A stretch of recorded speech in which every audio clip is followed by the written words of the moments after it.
नमस्कार.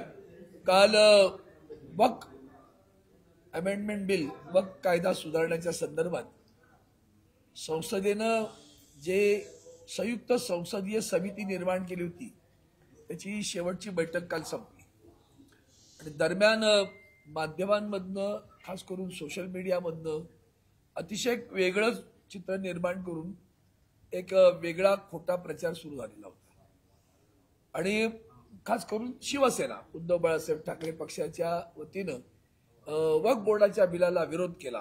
पहिली गोष्ट समजून घेतलं पाहिजे की वक्फचा कायदा हा 1956 साली आहे, पण 1995 साली कायदा आला. त्याच्यानंतर त्याच्यामध्ये सुधारणा 2013 साली झाली. आताही त्या कायद्यामध्ये सुधारणा करण्याचं बिल आलेलं आहे. कायदा आहेच ना, कायद्याला कसा विरोध करणार तुम्ही? कायदा कुठे नको म्हणाले? भारतीय जनता पार्टी ज्या पद्धतीने सांगते तो कायदा आम्ही रद्द केल्यासारखा जो काय प्रचार केला जातो, वक्फ कायदा काढून टाकला, असलं काही नाहीये. मुळात मूळ प्रश्न असा आहे की हा कायदा आणण्याची गरज का भासली तुम्हाला? आणि एक लक्षात घ्यायचंय की भारतीय जनता पार्टी कुठलंही पाऊल उचलते ते सामाजिक धोरणाचं नसतं, ते राजकीय असतं आणि प्रत्येक गोष्टीचा राजकीय लाभ कसा घेता येईल त्याची पार्श्वभूमी ठरवून ते केलं जातं. हे बिल आलं आमच्या संसदीय समितीकडे. आता या समितीमध्ये त्याची साधक बाधक चर्चा व्हावी ही अपेक्षा होती, कारण बऱ्याचदा लोकांना कसं काम चालतं हेही माहिती नसतं.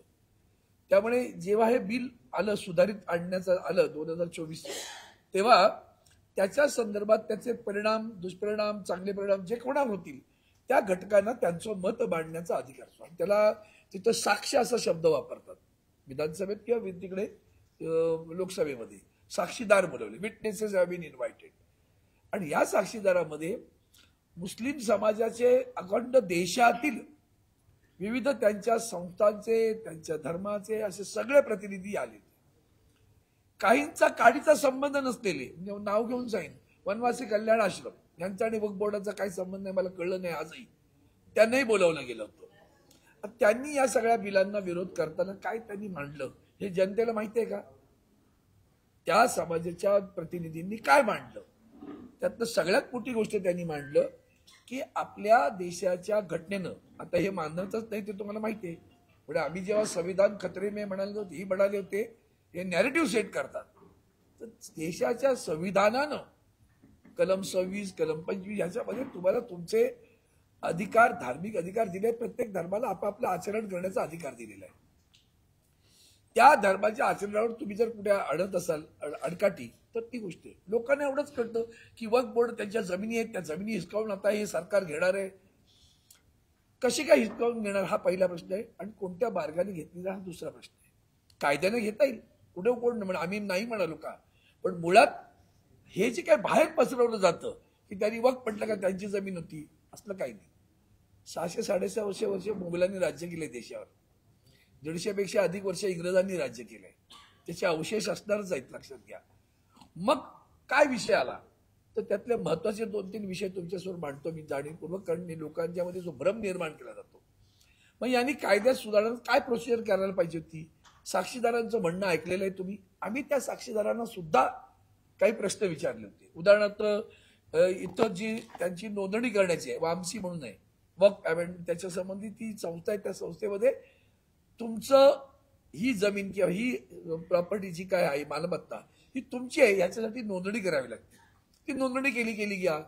मग ती नोंदणी जर करायची असेल तर त्या नोंदणीमध्ये किती वर्ष जुनं, आता 150-200 वर्षाची जुनी एखादी मशीद आहे किंवा एखादा आणखी स्मशान आहे, कब्रस्तान आहे, काही दर्गा आहे, त्याची कागदपत्र कुठं आणले? ते सर्व 1947 सालापासून 95 पर्यंत सगळं घडून गेलेलं आहे, मग आमचीच आहे.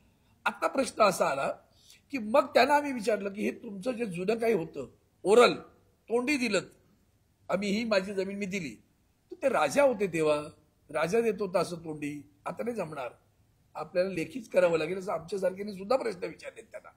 अशी जमणार नाही, असं करता येणार नाही, ती तुमच्या मालकीची असावी पाहिजे, हे सगळे कागदपत्र द्या. यानंतर या साक्षीदारांनी जी काही उत्तर दिली, काही देता नाही आली, ती लेखी उत्तर ते देतात आपल्याला. ती लेखी उत्तर आम्हाला आजपर्यंत मिळाली नाही. म्हणजे समितीतल्या सदस्यांना आलेल्या साक्षीदारांनी काही प्रश्नांची तोंडी उत्तर दिली, काही उत्तरं दिली नाहीत, ती लेखी उत्तर दिली, ती आम्हाला मिळायला पाहिजे होती, त्याच्यावर सुद्धा चर्चा करतात. दुसरी गोष्ट, या बिलाच्या संदर्भात खंडनिहाय क्लॉज बाय क्लॉज चर्चा व्हायला हवी असं त्यांनी गेल्या 2 बैठकांचा अजेंडा देताना सांगितलं की उद्या 25 तारखेला क्लॉज बाय क्लॉज चर्चा आहे. आम्ही सगळे आलो. त्याच्या अगोदर आम्ही 3 दिवसाचा दौरा झाला, 4, 18, 19, 20, 21 कलकत्ता, लखनौ, पाटणा इथल्या लोकांची चर्चा झाली. मग हे सगळं ताबडतोब घाई कसली आहे मला कळलं नाही. तुम्हाला कोण दमटावतंय का? घाई 25ला बोलून दिलं आणि दिलं होतं क्लॉज बाय क्लॉज चर्चा. आम्ही आलो आणि त्या चर्चेमध्ये क्लॉज बाय क्लॉज चर्चा बाजूला टाकून द्या, आम्हाला कळवतंय. रात्री 11:30 वाजता आला आमच्या मोबाईलवर, उद्या क्लॉज बाय क्लॉज चर्चा होणार नाही, काश्मीरच्या प्रतिनिधींना बोलवला. आता काश्मीरच्या प्रतिनिधी बोलवा अगोदर पण सांगितलं होतं. मग तुम्ही आयत्या वेळेला असं करता, अजेंडा बदलता आणि काश्मीरच्या क्लॉज बाय क्लॉज चर्चा कशी होणार? म्हणून आम्ही जाऊन तिथं त्यांना विचारलं, उत्तर दिलं नाही म्हणून सगळे उतरले. तो फोटो कोणीतरी व्हायरल केला, बघा बघा बघा हे कसे वक्फ बिलाला विरोध करतात. अरे वा, खोटं प्रचार करतात. जे आतमध्ये नाहीत ते लोक फोटो काढून आमचा प्रचार असा करणार की आम्ही असा विरोध केला. लोकशाहीचा जो अधिकार आहे आमचा, तुम्ही सांगितलं ना क्लॉज बाय क्लॉज चर्चा करायची, करणं आवश्यक आहे, नाही करू देत ना, मग आम्ही विरोध नाही करायचा तर तुम्ही म्हणाल ते गुलाम होतो आम्ही, तुम्ही म्हणाल ते. हे सगळं झालं म्हणून तो विरोध दिसला. बिलाला विरोध, बिलात काही कलमांना विरोध. त्यातलं 1-2 कलम मुद्दाम सांगतो. एका बाजूला एक कलम असं आहे की या वक्फ बोर्डावर याच्या पुढं यापूर्वी वक्फ बोर्डावर निवडणुकीनं त्यांचे प्रतिनिधी नेमले जात होते. निवडून ती त्यांचा समाज निवडून देईल ते प्रतिनिधी जात होते. केंद्र सरकारनं असं ठरवलं की यापुढं हे प्रतिनिधी नॉमिनेट केले जातील, आम्ही नियुक्त करू. म्हणजे काय झालं? लोकशाही. ही लोकशाही एका ठरवा, मग आम्ही विरोध करायचा नाही. मग तुम्ही नॉमिनेट करताना पुन्हा पुढे काय सांगता? म्हणजे एका बाजूला फेडरल स्ट्रक्चर आहे आपल्या देशाचं, तेच गेलं बाजूलाच. राज्याचा काही संबंध नाही, राज्य गेली बाजूला. आता सगळं केंद्र सरकार ते केंद्रीभूत करणार आणि ते नेमणार. त्या नेमणुकीमध्ये पुन्हा असं लिहिलं की वक्फ बोर्डावर गैर मुस्लिम 2 सदस्य असतील. अरे वा. आणि अन्य अधिकारी ते कुठल्याही समाजाचे असू शकतात, पण तो आकडा मोठा होईल आणखी. 2 अधिकारी पाहिजेत. मी त्यांना प्रश्न विचारला की बाबा रे, जर तुम्हाला 2 अधिकारी गैर मुस्लिम पाहिजेत, एका बाजूला तुम्ही काल उत्तराखंडमध्ये समान नागरिक कायदा आणता आणि इथं 2 गैर मुस्लिम त्यांच्या बोर्डावर बसवता. उद्या त्यांनी म्हटलं आमच्या हिंदू देवळांवर बसवा, तुम्ही बसवणार आहात का? आमच्या याला विरोध आहे. कारण आमच्या जेवढे म्हणून हिंदू एन्डावमेंट ऍक्ट असं म्हटलं जातं त्याला, तो जो कायदा आहे त्या कायद्यानुसार आपली सर्व पंढरपूरचं मंदिर असेल, वाराणसीचं असेल, सगळ्या मंदिरांचे ट्रस्टी, त्याच्यामध्ये एक कलम आहे की या मंदिरांचे सगळे सदस्य जे येतील ते हिंदूच असतील, गैर हिंदू चालणार नाहीत. मग इथं गैर मुस्लिम का असावेत? मग कलम 26 उल्लंघन होतंय की नाही? अर्थात संविधान मानायचंच नाही ठरवलंय. तुम्हाला कल्पना आहे, शिवसेना जेव्हा लढली, आता जो काही अँटी डिफेक्शन जो लॉ आहे, कायदा आहे, म्हणजे जे पक्षांतर बंदी कायदा, त्या कायद्याची 2.5 वर्ष आम्ही घालवली. माननीय न्यायमूर्ती चंद्रचूड यांना न्याय देता आला नाही. त्यांनी चूडच लावली न्यायाला. ते चंद्रचूडांना सुद्धा न्याय देता आला 2.5 वर्ष. संविधान मानता तुम्ही? त्या संविधानामध्ये आहे ना पक्षांतर बंदी कायदा, त्या कायद्यानुसार पक्षांतर केलं होतं का? आणखीन एक महत्वाची गोष्ट आहे, 2014 साली भारतीय जनता पक्षाचं जाहीरनामा आहे. त्या जाहीरनाम्यामध्ये त्यांचं वाक्य आहे की जिथं जिथं म्हणून वक्फ बोर्डाच्या जमिनीवर घुसखोरी झाली असेल, encroachment of the land of the Waqf, ती घुसखोरी आम्ही काढून देऊ आणि कोर्टाच्या नियमनाप्रमाणे जी काही जाईल ती आमचं सरकार ती अंमलबजावणी करेल. कोण म्हणाल? भारतीय जनता पार्टीचं जाहीरनामा. आणि आम्हाला ताशेर जाडता म्हणून अनेक गोष्टी आहेत. आणखीन एक गोष्ट, कलेक्टर त्यांना हवा. याच्यापूर्वी सर्वे कमिशनर जमीन कोण तक्रार केली का सर्वे कमिशनर ते पाहायचा, कागदपत्र पहा काय असेल ते पाहत राहतो. मग कोर्ट सर्वे कमिशनच्या निर्णयाला हायकोर्ट सुप्रीम कोर्टापर्यंत आव्हान देता येत होतं आणि देता आलंय आताही. मग या जमिनीच्या एन्क्रोचमेंट बद्दल तुम्ही म्हणता आम्ही काढून देऊ, आणि आज तुम्ही वेगळं म्हणता. हे घुसखोर कोण?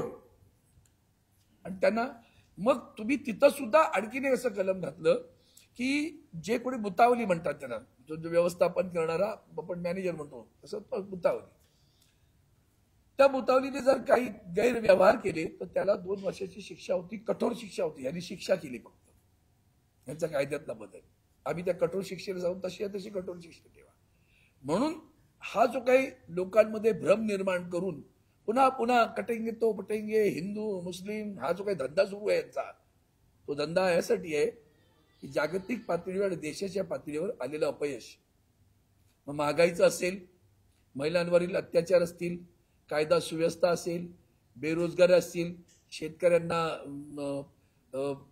हमीभाव न देणं असेल, शेतकऱ्यांची आत्महत्या असतील, चीनची घुसखोरी असेल, रुपया प्रचंड कोसळतो आहे. हे सगळं लपवायचं कसं? तर मग कसं लपवायचं? हिंदू मुस्लिम दिल्लीची निवडणूक, त्या निवडणुकीसाठी उत्तराखंडमध्ये UCC हमारे नागरिक आहेत. हे इतक्या खालच्या पातळीवर जे काही राजकारण सुरू आहे त्याला विरोध आहे आमचा. आणि म्हणून वक्फ अमेंडमेंटला आम्ही विरोध केला, शिवसेनेने विरोध केला. लोकशाही मार्ग तुम्ही करत नाही आहात. आजपर्यंत क्लॉज बाय क्लॉज चर्चा आमच्या बिलाची झाली नाही. मग जॉईंट पार्लमेंटरी कमिटी कशाला केली? संयुक्त जे संसदीय समिती केली कशासाठी निर्माण तुम्ही? याची साधक बाधक चर्चा करायची आहे ना. मग आमचं मत आम्हाला मांडायचंय की तिथं तुम्ही अहवाल देता तेव्हा अहवालामध्ये काय आलं पाहिजे की या बिलावर सत्ता पक्षाच्या लोकांना हे बिल योग्य वाटतं, त्याची ही समीकरण आहेत. आम्हाला अयोग्य वाटला एखादा खंड किंवा एखादा नियम किंवा एखादा कलम, तर त्याची आम्ही दिलेली कारणं ही जनतेसमोर आली पाहिजे ना त्या अहवालामध्ये. कारण नुसता विरोध केला. आता डिसेंट नोट दिली आम्ही त्याला काल, मी स्वतः पण डिसेंट नोट दिली. म्हणून लक्षात घेतली पाहिजे, हा लोकशाहीनं, संसदेनं आणि घटनेनं दिलेला अधिकार आहे. दुरुस्ती करता येतात, करा दुरुस्ती. वक्फ बोर्डाचा कायदाच गुंडाळला जाणार आहे आणि आता सगळ्या जमिनी आम्ही अधिग्रहित करणार आहे, असं नाही होणार आहे. जे गैर आहे ते काढून घेतलं पाहिजे. जिथं गैरव्यवहार झाला तिथे शिक्षा झाली पाहिजे, हे आमचंही मत आहे. आणि खरं तर ती पैसे कशासाठी दिले जातात? तर त्यांच्या समाजाचं उत्थापन, शैक्षणिक आर्थिक उत्थापन व्हावं, त्यांना आरोग्याच्या चांगल्या सेवा मिळाव्यात, यासाठी त्यातले गैरव्यवहार शोधा. आम्ही आजही सांगतो, सोडूही नका त्यांना. ते राहिलं बाजूला. हिंदू मुस्लिम कसं करता येईल, सर्वसामान्यांचा बुद्धिभेद कसा करता येईल, भ्रम कसा निर्माण करता येईल, म्हणून मी त्यांच्या जाहीरनाम्यातलं कलम सांगितलं. आणि म्हणून मी आपल्याला इथे पुण्यामध्ये आलो होतो एका कार्यक्रमाच्या निमित्तानं, आणि मग ते उशिरा करण्यात त्याचे अर्थ राहत नाही. म्हटलं आपल्याला बोला आपण आलात, मी धन्यवाद देतो. यावर आपल्याला काय विचारायचं विचारा. सर, JPCB 655 पानी रिपोर्ट जो आहे तो उमेदवारांना सबमिट केला. जॉईंट पार्लमेंटरी कमिटीने जो रिपोर्ट आहे 655 पानांचा वक्फ बोर्डाच्या संदर्भातला, तो आता सुपूर्द केलाय ओम बिर्ला यांना. पूर्ण ही प्रोसेसच असंविधानिक आहे असं वाटत होतं. आता मजा बघा, 655 पानाचा अहवाल आहे ना. रात्री माझ्या घड्याळ घ्या तुम्ही, याच्यात आहे ते दाखवतो किती वाजता रे माझ्याकडे. 6:51 आलं. सकाळी 10 वाजता बैठक आहे आणि त्याच्यावर तुम्ही तुमचे डिसेंट नोट किंवा तुमचं म्हणणं मांडा. ते वाचणार कधी? मी पहाटे 3 पर्यंत वाचतोय, तुम्हाला त्याच्यात पुराव्यानिशी सादर केले आणि मग त्याची डिसेंट नोट करून मी सादर केली. शेवटी तुम्ही मूळतः जे म्हणतात संविधान खतरे में हम मर्जी. मला सांगा, खास करून 2 विषय तुमच्यासमोर आता जाहीरपणे मांडतो पुन्हा एकदा. चंद्रचूड तर न्यायपालिका गेलीच आहे म्हणा, पण त्याच्या पलीकडे आत्ता निवडणूक झाली विधानसभेची. त्या निवडणुकीमध्ये मतदानाबद्दल प्रचंड शंका, संशय व्यक्त केला जाते. यावर सर्व पक्षांचे, विरोधी पक्षांचे नेते बोलतात. आदरणीय उद्धवजींनी सुद्धा सांगितलं अविश्वसनीय, अनाकलनीय, हे 2 शब्द आहेत. मग आम्ही असं म्हटलं, तुमची ही शेवटच्या पिरियडमध्ये जी काही मतदान झालं, ते मतदान होत असताना मतदान केंद्रावर गर्दी असणार. मग त्या गर्दीचा व्हिडिओ द्या ना आम्हाला. काहीतरी केलं ताबडतोब नियमात बदल करून टाकला, तुम्हाला मिळणार नाही. पराभूत उमेदवारांनी लिहिलं की आम्हाला डाटा पाहिजे, तुम्ही दिले एवढे एवढे पैसे भरा, तुम्हाला जी जी केंद्राची ज्या ज्या केंद्राचं मतदान तुम्हाला तपासणी करायची, फेर तपासणी करायची केली जाईल. आता काय सांगतात, फेर तपासणी मतदानाची होणार नाही. आम्ही ते जे मतदान यंत्र केंद्र आहे त्या केंद्रात असलेल्या आमच्या बूथच्या त्या मशीनमध्ये जी काही मतं आहेत ती मोजणार नाही, तुमच्या त्यावर उत्तर देणार नाही. आम्ही त्याला शून्य करू आणि पुन्हा तुम्हाला मॉक पोल म्हणून ज्याला म्हणतात की तुम्ही 10-20 मिनिटं टाका, बघा येतात की नाही, 50 टाका, बघा येतात की नाही. अरे हा ही लबाडी नाही का? ही लोकशाही आहे. मग आम्ही म्हणतो ना, संविधान खतरेने, अभी भी संविधान खतरेने. आजही देशाच्या घटनेला धोका आहे. मनमानीत म्हणजे तुम्ही स्वतःहून नियम बदलता. त्याच्या अगोदरचा एक नियम तर भयानक आहे. इलेक्शन कमिशनर, निवडणूक आयुक्तांना कशी नेमणूक करावी यासाठी संविधानामध्ये आणि कलम आहे, त्याच्यावर नियम आहे. तो नियम काय आहे? त्या नियमामध्ये देशाचे पंतप्रधान, विरोधी पक्षाचा नेते, विरोधी पक्षाचे नेते आणि सर्वोच्च न्यायालयाचे सरन्यायाधीश हे तिघे मिळून तिथं उद्याच्या निवडणूक आयोगाचा आयुक्त कोण असेल ही नेमणूक ते करतील. यांनी काय करावं? यांनी कायद्यात बदल करून टाकला. काय बदल केला की त्या ठिकाणी देशाचे पंतप्रधान राहतील पण सर्वोच्च न्यायालयाचे सरन्यायाधीश राहणार नाही, त्यांना काढून टाकलं. माझं जनतेला आव्हान आहे कळकळीचं, बघा बरं, सरन्यायाधीशांना काढून टाकलं, विरोधी पक्ष नेते, देशाचे पंतप्रधान. मग आता सरन्यायाधीशांच्या जागेवर कोण? तर तिथं देशाचे पंतप्रधान ज्यांना नियुक्त करतील असा मंत्री असेल.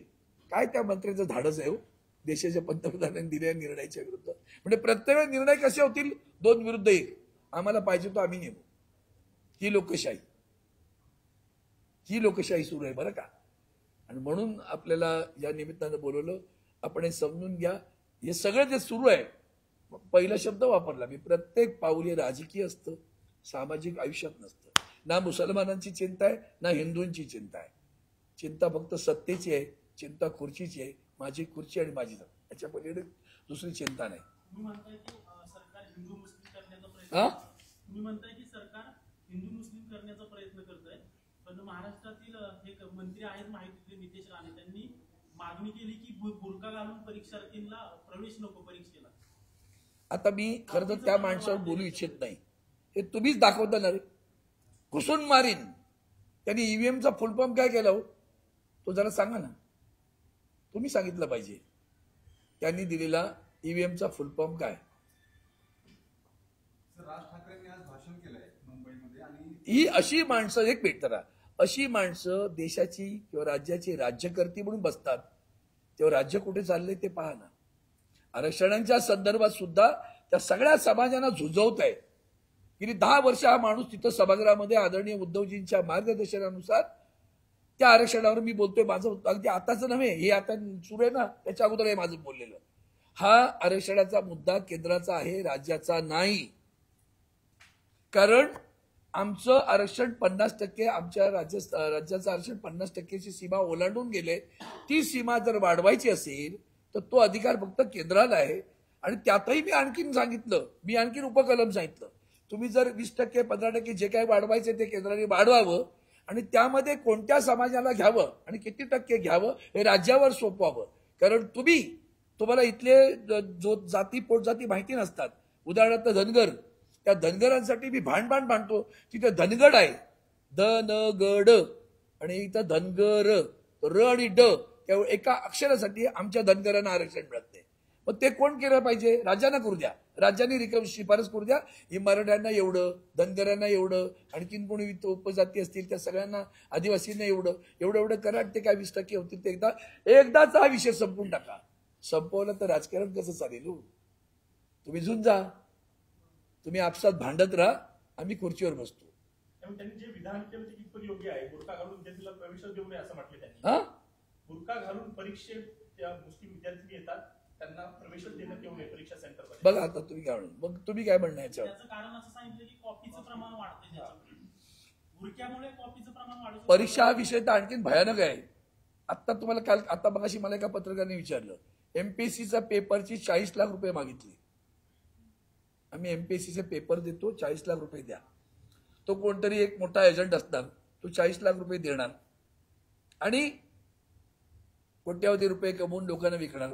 प्रश्नपत्रिका ही आमच्या किती परीक्षा आजपर्यंत रद्द झाल्या कारण खरं तर तुम्ही आहे ना चौथे स्तंभात तो चौथा स्तंभ सुद्धा जरा डळमळीत आहे सध्या. प्रार्थना करतो सत्य दाखवा सत्यमेव जयते का. सर राज ठाकरे मुंबईत आज भाषण केलंय आणि त्यात ते असं म्हटले की ईव्हीएम अजित पवारांच्या 4-5 जागा येतील असं वाटलं होतं त्यांच्या 40-42 आल्या. या ईव्हीएमचं काही खरं नाही लोकांनी आपल्याला मतं दिली की गेली कुठं हे काही कळत नाही. इतका काळ मागचा जेव्हा शिवसेना काँग्रेस आणि राष्ट्रवादी ईव्हीएमच्या संदर्भामध्ये बोलत होते तेव्हा त्यांनी त्याच्यावरती काही प्रतिक्रिया दिली नाही. आता ते लेट आलेत का आणि तोंडासमोर मुंबई महापालिकेच्या निवडणूक आहेत याचं कारण काय आहे? बघा असं आहे उशिरा का होईना सत्य तर बोलले. आम्ही म्हणतो तेव्हा तुम्ही आम्हाला सारखे राजकीय करत राहता. ईव्हीएम बद्दल सांगितलं मी तुम्हाला मगा सांगितलंय. त्यातला एक आणखीन विषय सांगायचा राहिला. नोंदणी मतदारांची झाली. तुम्हाला आठवतं ऑनलाईन नोंदणी केली आणि ती ऑनलाईन झालेली नोंदणी त्याचं व्हेरिफिकेशन झालं नाही की बाबा हा अरविंद सावंताचं नाव आलंय. आता तू कुठे राहतो की नाही माहिती नाही. ही नावं आली कोणी घातली ऑनलाईन त्याचं व्हेरिफिकेशन मागायचं नाही बरं का. त्या सगळ्यांनी मतदान केले. अजूनही तुम्हाला मी शोधपत्रिका कुठे शिल्लक असेल तर कोणाकडे तरी जाऊन एक मतदार यादी मागा. या मतदार यादीत या तारखेला किती मतं होते मतदार होते आता किती मतदार झाले हे वाढीव मतदार तिथे राहतात का जाऊन पहा. मग कळेल तुम्हाला की खरंच बाबा इतके सतर्क होते. सतर्क माणसं शेवटच्या क्षणी मग आपलं नाव नोंदतात का. त्यांचा पेड सोशल मीडिया सगळे नोकर वर्ग आहेत ते त्यांना एक दिवस धंदाच होतो सोडा काहीतरी. म्हणून या सगळ्यातनं महाराष्ट्राला पहिलं वाचूया. जातीपातीच्या भिंती एवढ्या महाराष्ट्राच्या दृढ करून ठेवल्यात की आम्ही आपसात लढत राहतोय. प्रश्न आहे केंद्राचा तिकडे आम्ही बोलत नाही. आणि इकडे जोडवायचं. एसटी महामंडळ कसं विसरता हो. आमच्या उद्धवजींना त्रास देण्याचा एक मोठा कार्यक्रम त्यांनी केला होता. आज एसटीची भाडेवाढ झाली. गप्पा आहेत तुम्ही सगळे. त्या पडळकरला का नाही भेटायला जात. त्या सदावर्तीला का नाही भेटायला जात. त्या खोतला का नाही भेटायला जात. टाळबेळ घेऊन बसता म्हणा खाली. उद्धव साहेब या राज्याचे मुख्यमंत्री असताना एसटीच्या कर्मचाऱ्यांना राज्य सरकारचे कर्मचारी म्हणून समाविष्ट करा असं म्हटलं ना. समपातळीवर आणा. 2.5 वर्ष होते ना उरलेले ते केलं का 2.5 वर्षात त्यांना. जाणीवपूर्वक लोकांना सत्वाचं आणि आज भाववाढ झाली तरी चुप्प आहे. फक्त शिवसेना आंदोलन करते हे चित्र आहे. म्हणून आपल्या सगळ्यांना सांगतो डोळे उघडा बघा नीट काय असेल ते ठरवा. मुंबईत डीपीसी झाली तुम्ही आदित्य ठाकरे शिवसेनेचे बरेच लोकप्रतिनिधी गैरहजर राहिले.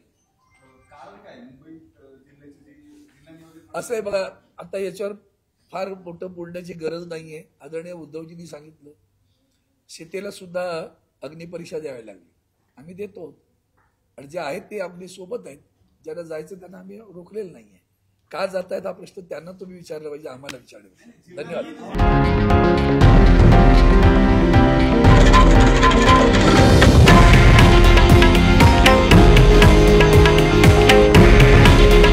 हे आहे देशातील नंबर 1 न्यूज नेटवर्क आणि आपण पाहत आहात TV9 मराठी. काळजी तुमची, हित महाराष्ट्राचं.